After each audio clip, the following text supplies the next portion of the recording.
Bobby, Yes. I'm looking for someone to take control of this disgusting, embarrassing mess. Hello everyone, this is Ruby Stretch, and I will be doing something particular today. That is, breaking down the 21, soon to be 22, seasons of Hell's Kitchen into distinct eras. I will admit, this is in theory trickier to do for Hell's Kitchen compared to certain other shows such as Survivor and The Challenge, just by virtue of it not being on the small screen for as long, and for usually having one season air per year since the beginning. The other thing about Hell's Kitchen is that there are many puberty or transition points in the show's history that contributed to its evolution that make it harder to define the borders of these eras. Now, all of these classifications will be based on multiple factors, including those that are not so cut and dry, such as scheduling plans for filming, editing styles, cast selections and sizes, formats and twists, prices, scheduling plans for airing, and fan receptions. Before I begin, the words age and era tend to be used interchangeably, but in order to be as consistent as pigeon shit on Trafalgar Square, I will be referring to these divisions as eras throughout the video, so that means that I might say Bronze Era instead of Bronze Age, even if the latter is more familiar to the ear. I will try to avoid major spoilers for those tuning into this video to find a good place to start watching the show, but just in case, I am still issuing a spoiler alert for the rest of the video.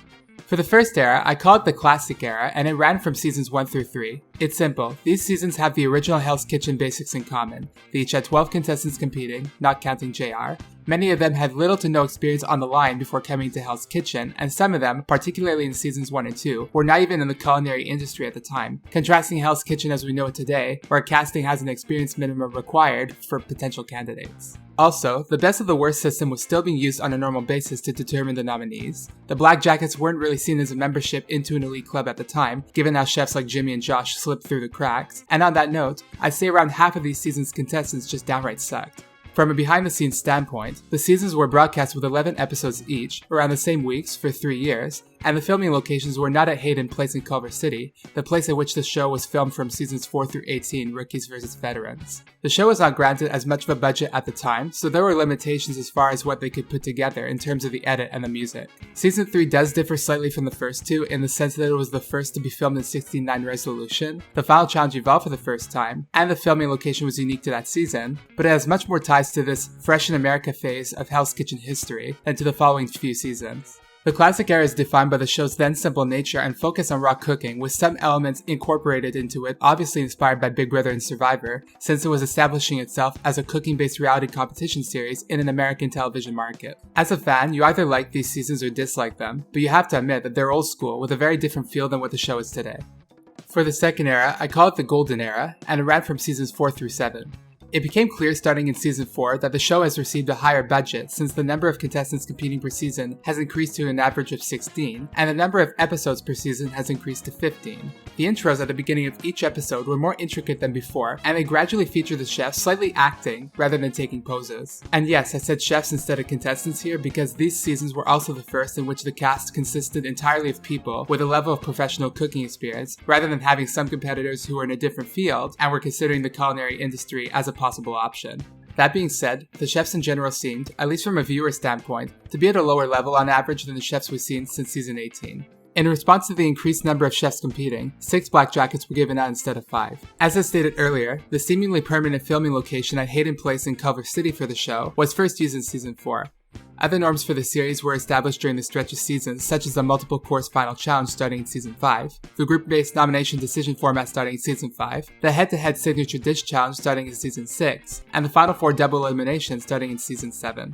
What really defines these seasons, though, are the edit and, in turn, how it is intended to be watched by the fans. There are more storylines and narratives. There are rivalries that play out very well, such as between Ben and Matt, Andrea and Carol, Suzanne and Tennille, and Andy and Robert. There are jokes that Ramsey pulls on the contestants, such as pretending to be one of them in season 4, inviting Mini Ramsey in season 6, and making out with his wife undercover in season 7. There are more interesting conflicts between chefs and each other, or with Ramsey, and there are villains that get a funny comeuppance, particularly a lazy chef in season 5 who gets ejected for throwing in the towel too many times, an arrogant one from season 7 who just misses out on the finale, and a saboteur who kinda gets away with it in season 4, but gets majorly embarrassed 10 years later. And about that last one, season 4 is the earliest season with a returning contestant to date, and will probably remain so at this point. Basically, Hell's Kitchen was able to make a decent television show already just with what it had at this point in time. I considered including Season 4 in the classic era because it regularly used the best of the worst system like Seasons 1 through 3, and it seems to be the biggest puberty point in the first half of the show's history. But the increase in budget and the positive reception was enough to push it into this grouping. Plus, Seasons 4 and 5 were the last to use the mystery "Whose is this?" signature dish format, but that in itself was far from enough to include them in the classic era. The Golden Era is defined by its natural good television, and it is named as such due to the positive fan reception. I guarantee that at least 1 or 2 of these seasons are in your top 5.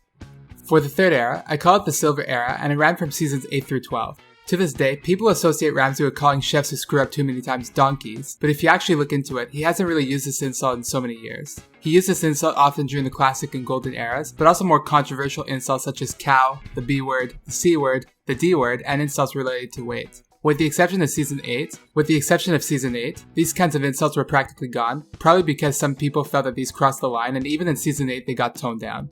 Fortunately for the hardcore viewers, Ramsay still at times used insults such as idiot, scream loud when calling out chefs' mistakes or kicking them out, and punch the food and kitchen top when angry. Meanwhile, the show continued on what made the Golden Era work, but also tried to increase the drama and experiment with the editing in an attempt to create an unnatural augment of the good TV aspect of the show, which had mixed results. On one hand, there were many entertaining moments for both Ramsay and the contestants, and the level of talent in the kitchen gradually increased, but on the other hand, there were also frustrating aspects. Though getting a black jacket had already been seen as a big accomplishment for a few seasons by this point, it was around season 8 when chefs would begin to look forward to receiving them and be reminded by Ramsay that the merger of teams was approaching. Thus, 3 specific villains during seasons 8 through 10 getting black jackets over more deserving candidates seemingly because they brought more drama was not exactly appreciated from a viewer's standpoint. Also, there was an increase in the number of episodes for seasons 10 through 12 in order to show more content and orchestrate cliffhangers, but this was not welcomed by fans as it made the pacing of the seasons annoying, and they were constantly getting blueballed by the to be continueds. In terms of the structure, season 8 was the last to be aired over 15 episodes and the last to have its gift phase start at the final 8, that is, have 6 eliminated chefs come back for the finale. Meanwhile, seasons 9 and 10 were the first to have 18 chefs with their gift phases starting at the final 10, and seasons 11 and 12 were the only seasons to date to have 20 chefs with their gift phases starting at the final 12.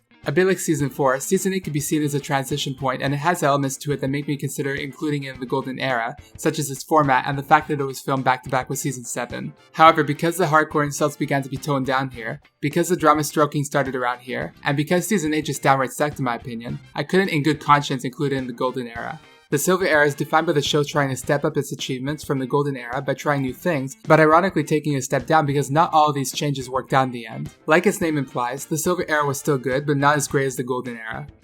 For the fourth era, I call it the Dark Era, and it ran from seasons 13 through 16. In terms of the structure, starting in season 13, every Hell's Kitchen season to date has had 18 contestants with 2 exceptions, had their gift phases start at the final 10, and taken place over 16 episodes. What stands out about these seasons is that they were mostly disliked by viewers to say the least. Season 13 was mostly forgettable save for one chef with a lovable attitude. Season 14 was an exception as it was a really good season with strong chefs that focused more on the cooking and less on the drama. Season 15 had too many BS eliminations around the beginning of the gift phase in exchange for soap opera level drama, particularly after one chef promised their friend to take them on a reward but didn't. And season 16 had a lot of unlikable people, especially on the blue team. These seasons, save for 14, tend to rank among the bottom third of people's list, and it was at this point in time when the ratings really dropped for the series. And remember when I said earlier that Ramsay eased out of the hardcore insults going into the Silver Era? Well, around season 13, Ramsay must have felt that he needed to tone his anger down since he's getting older, because he also gradually began to hit and throw things less, and his yelling slowly became less loud and less frequent. Additionally, season 13 started a trend that saw a noticeable number of consecutive women winning the seasons, and it became apparent that it was due to, at least in part, inferior castings on the men's side that served to prove why they were not winning any one of these seasons. This has annoyed some fans as they felt that this wouldn't have been nearly as tolerated had it been the other way around. Season 14 was the last season to have 6 black jackets given out before the series reverted back to giving out 5, and this era served as the last to have quirky intros introducing all of the contestants at the beginning of each episode. Now, many people will lump seasons 11, 12, and 17 All-Stars into this batch of generally bad seasons, but an era that is 7 seasons long seems like a mouthful to me when other eras would be 4 seasons long maximum in that case. Also, seasons 11 and 12 were bigger in terms of cast size and season length, and in terms of quality, had enough positive points to keep them in the Silver Era as supported by the ratings of the time. As for season 17, it was also a subpar season, but it has a couple of elements that I will get into that keep it out of the Dark Era. As a bonus, it was in season 13 when it was decided that signature dishes would be graded on a scale from 1 to 5 rather than be graded with 1 and no points. There's not much more to say about the Dark Era, which is defined by the generally poor reception of most of its seasons that contrasted the generally positive reception of the prior eras. For the 5th era, I call it the Renaissance era, and it ran from season 17 through 20, Young Guns.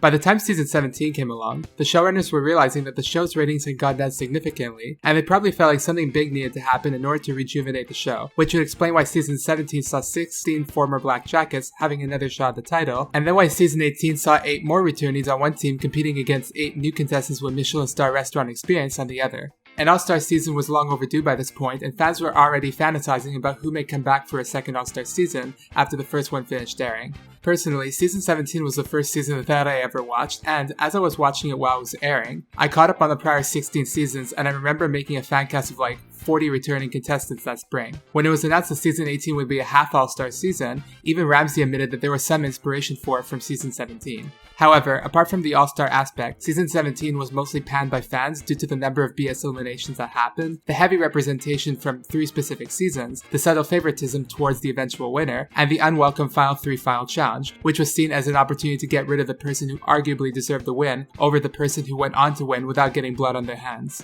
For this reason, a number of online sources anticipated that season 18 would be the show's last, since the decline in ratings was being seen as insupportable. As we know, however, season 18 was decent and, in spite of another low showing in ratings, Hell's Kitchen got renewed for seasons 19 and 20, which would be filmed back to back. Seasons 17 and 18 decreased their cast sizes to 16, probably due to the limited pool of potential returnees, but it went back up to 18 for season 19, Las Vegas. Oh yeah, and season 19 saw the beginning of a new filming location in Las Vegas, as it would be close to other properties already owned by Ramsey, and, on top of this, Caesar's Palace gave production free range to use their amenities as a promotional move.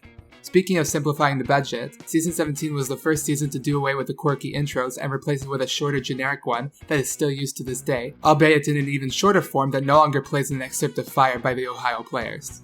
Additionally, the seasons since season 16 were broadcast from the end of September to the beginning of February with a Christmas break in between, with the exceptions of seasons 19 and 20, which were affected by the COVID-19 pandemic. Moving on to the evolution of the format, many twists became introduced and confirmed as routine during the stretch of seasons. The gauntlet of challenges to earn one of the 5 Black Jackets, though introduced in season 16, would always take place in the 12th episode regardless of whether there were 6 or 7 chefs still in the competition.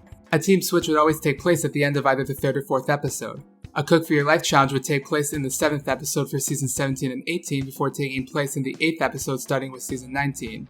The Final 3 final challenge, alongside the second challenge before the first service, started in season 17. The Punishment Pass was introduced in season 18 as a reward for the second challenge. The second challenge became an elimination challenge as well starting in season 19, and a second Punishment Pass was given out beginning in season 20 so that either team can have a winner.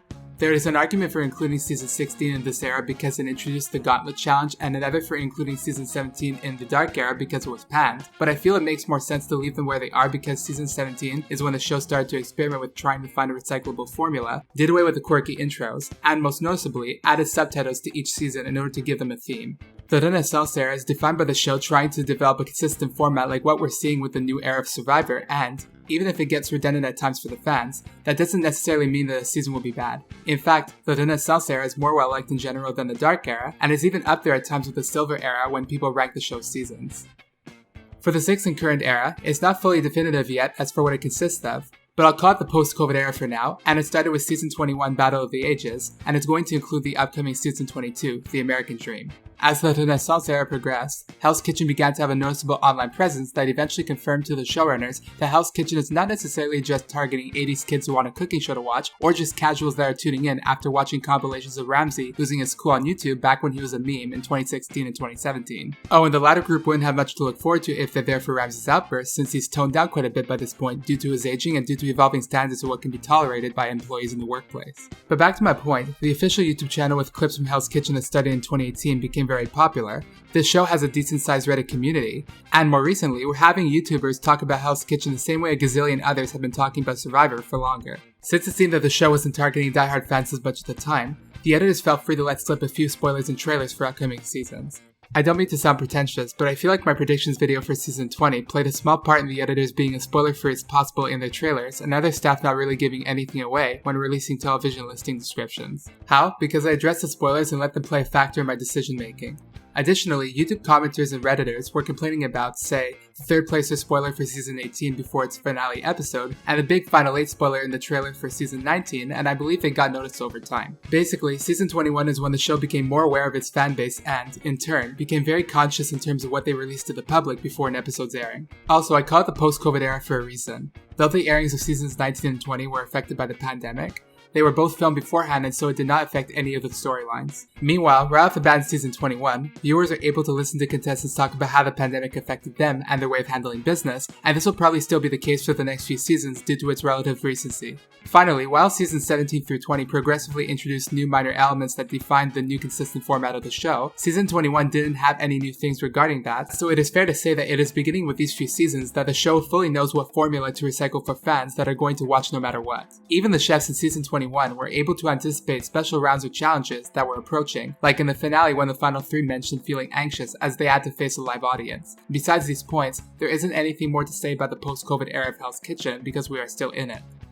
So to summarize, the classic era ran from seasons 1 through 3, the golden era ran from seasons 4 through 7, the silver era ran from seasons 8 through 12, the dark era ran from season 13 through 16, the Renaissance era ran from season 17 All-Stars through 20 Young Guns, and the post-COVID era began with season 21 Battle of the Ages and is ongoing. So there you have it, these were the 6 eras of Hell's Kitchen defined, at least according to me. Do you agree with my divisions? Do you think I should have made some adjustments? Let me know in the comments section below. Thank you for watching and be sure to like and subscribe. Toodles!